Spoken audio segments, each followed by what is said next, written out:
Chapter number 2 sources of corporate finance का introduction हम लोग इस वीडियो में देखने वाले हैं। तो सबसे पहले तो सिंपल सी भाषा में फिनेंस क्या होता है, लेट अस अंडरस्टैंड। फिनेंस में पैसा कहां से आ रहा है, फंड्स, और कहां पे जा रहा है। टेल मी, जो फंड्स है कहां से आएगा? ओन्ड कैपिटल मतलब शेयर कैपिटल हुआ, जो आप खुद का पैसा लगाते हो। बोरोड कैपिटल मतलब आप कर्जा लेते हो। और ये जो पैसा आपको मिला है, ये पैसा आप कहाँ पे लगाओगे? फॉर एग्जाम्पल, आपको एक कार लेनी है, वो आपका एप्लीकेशन हुआ, डू यू एग्री? 10 लाख की कार है, फिक्स कैपिटल है कार। तो 10 लाख की कार है, उसमें आपने खुद का 6 लाख रुपया डाला, वो क्या होगा? Owned capital. 4 लाख रुपया कर्जा लिया, वो क्या होगा? Borrowed capital. और ये 10 लाख में आपने क्या लिया? Fix capital. और उसको चलाने के लिए जो पेट्रोल और सर्विसिंग लगता है, उसको क्या बोलते हैं? Working capital. तो लेट अस अंडरस्टैंड कि finance holds the key to all business activities. सारे के सारे बिजनेस एक्टिविटीज का की क्यों फिनेंस है? अब एप्पल आईफोन ले लो, डिस्काउंट देना है तो वो लोग पहले फिनेंस डिपार्टमेंट के पास जाएंगे, क्या डिस्काउंट वायबल है, क्या लॉस तो नहीं होगा। प्रोडक्शन करना है तो प्रोडक्शन डिपार्टमेंट को रॉ मटेरियल लगेगा, खर्चा आएगा तो फिनेंस पे करेगा। परचेज डिपार्टमेंट को रॉ मटेरियल खरीदना है तो कौन पे करेगा? फिनेंस। एचआर डिपार्टमेंट लोग लगेंगे तो कौन पे करेगा? फिनेंस। तो सारे बिजनेस एक्टिविटीज का की फिनेंस है। कोई भी बिजनेस एक्टिविटी फिनेंशियल सपोर्ट के बिना टिक ही नहीं सकता। आपके सामने लाइव केस है, कौन सा? गो एयरलाइंस क्या हो गया? बंद हो गया, क्योंकि उनके पास पैसे ही नहीं है सैलरी ये सब देने के। ठीक है। Finance is necessary through promotion, बोलते हैं ना, all activities of promotion, organisation and regular operations of the business. Regular operation को क्या बोलेंगे टेक्निकल भाषा में? Working capital. प्रमोशन, कुछ आपको एडवर्टीजमेंट करना है, ये सब के लिए क्या लगेगा? प्रमोशन लगेगा, पैसा लगेगा। ठीक है। All functions of business, functions of business क्या होगा? Production, purchase, marketing. ठीक है ना? ये सब कौन से डिपार्टमेंट है जिनको फिनेंस लगता ही है? Finance needed by the organisation is termed as capital. जो धंधे को फिनेंस चाहिए उसको क्या बोलते हैं? कैपिटल। कोई भी फिनेंशियल मैनेजमेंट, आप जब फिनेंस को मैनेज करते हो उसको क्या बोलते हैं? Financial management. उसका सबसे पहला डिसीजन क्या होगा? कितना पैसा लगेगा, कितना कैपिटल लगेगा। टेक्निकल भाषा में उसको हम बोलते हैं कैपिटलाइजेशन। 10 लाख तुमको चाहिए, करोड़ रुपया चाहिए, वो क्या माना जाएगा? Capital. Every business organisation needs certain capital for its activities. Activities कैसे? किराना दुकान को किराना खरीदना है, पगार देना है, इलेक्ट्रिसिटी पे करना है, ये सब तो लगेगा ना। A joint stock company, which is a modern form of business organization and being a large undertaking, requires huge capital for business. Bharat में 12 लाख कंपनीज है। क्लासिक एग्जांपल लो रिलायंस का। सपोजिटली उसका turnover let us assume 12 lakh crore है साल का, तो महीने का कितना होगा? 1 लाख करोड़। तो दिन का कितना होगा? 3,000 करोड़। 3,000 करोड़ में 1,500-2,000 करोड़ खर्चा तो होगा ना कम से कम। तो उसको कितना ह्यूज कैपिटल लगता होगा? दिस ह्यूज कैपिटल कलेक्शन और capital formation has significance in the management of joint stock company. जरा सा कैपिटल कम हो गया तो क्या दिक्कत आएगा? Late us understand. Air India ने कितने प्लेन्स ऑर्डर किए? करीबन 450 प्लेन्स ऑर्डर किए। और गो के पास डे टू डे चलाने के लिए पैसा नहीं है, प्लेन्स ऑर्डर तो दूर की बात है। लॉजिक समझ में आ रहा है? जियो और एयरटेल का फुल 5G लॉन्च है, वोडाफोन के पास पैसा नहीं है तो उनका फुल 5G लॉन्च हो ही नहीं सकता। कितना फर्क पड़ता है पैसा होने की वजह से। आज ट्विटर को किसने खरीदा? Elon Musk. कितने में? 40-45 हजार करोड़। अभी वो लॉस में ही देखा जाए तो। क्यों चल रहा है? क्योंकि एलन मस्क पर्सनल पैसा पंप कर रहा है ना। It's now a private limited company. तो वो क्यों टिक रहा है? फिनेंस की वजह से। फिनेंस नहीं होता तो बंद हो गया होता। Capital formation is a process of collection of capital from various sources. आपके यहाँ पे सोर्सेज दिए। सोर्स कहाँ से आएगा, क्योंकि ये जो मैंने आपको ड्राइंग बताया था ये कहाँ पैसा जाएगा, एप्लीकेशन। ये चैप्टर का नाम है सोर्सेज ऑफ कॉर्पोरेट फाइनेंस। तो हम इंटरेस्टेड है कहाँ से पैसा आएगा। पैसा दो जगह से आएगा। पहला कौन सा जगह है, ओन्ड कैपिटल। दूसरा कौन सा जगह है, बोरोड कैपिटल। ओन्ड कैपिटल मतलब खुद का पैसा।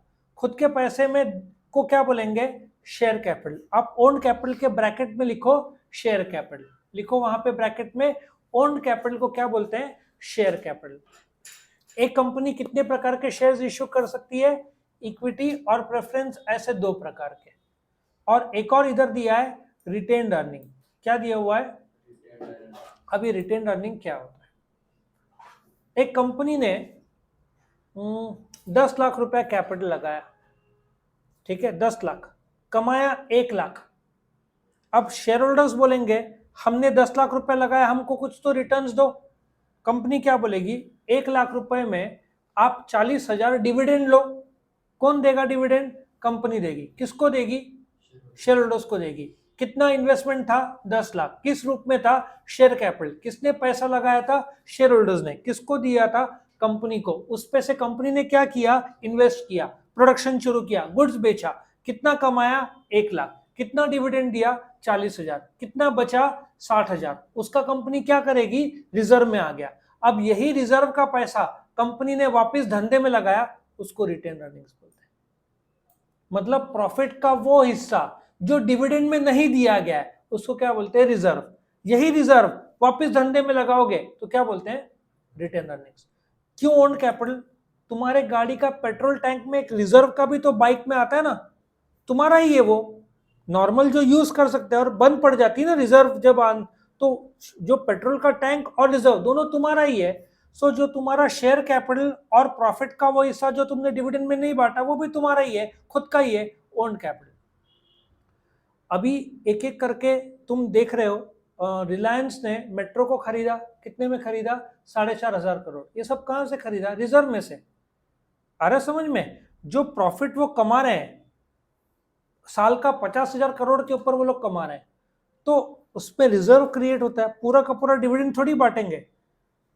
तुम्हारे पास 50,000 रुपया है, पूरा तुमने उड़ा दिया। यदि पापा का सैलरी 50,000 है, 5 दिन में उड़ा दिया, बाकी 25 दिन घर कैसे चलेगा, धीरे धीरे खर्च करना पड़ता है ना। तो वही वाली बात है, आपको रिजर्व में रखना पड़ेगा।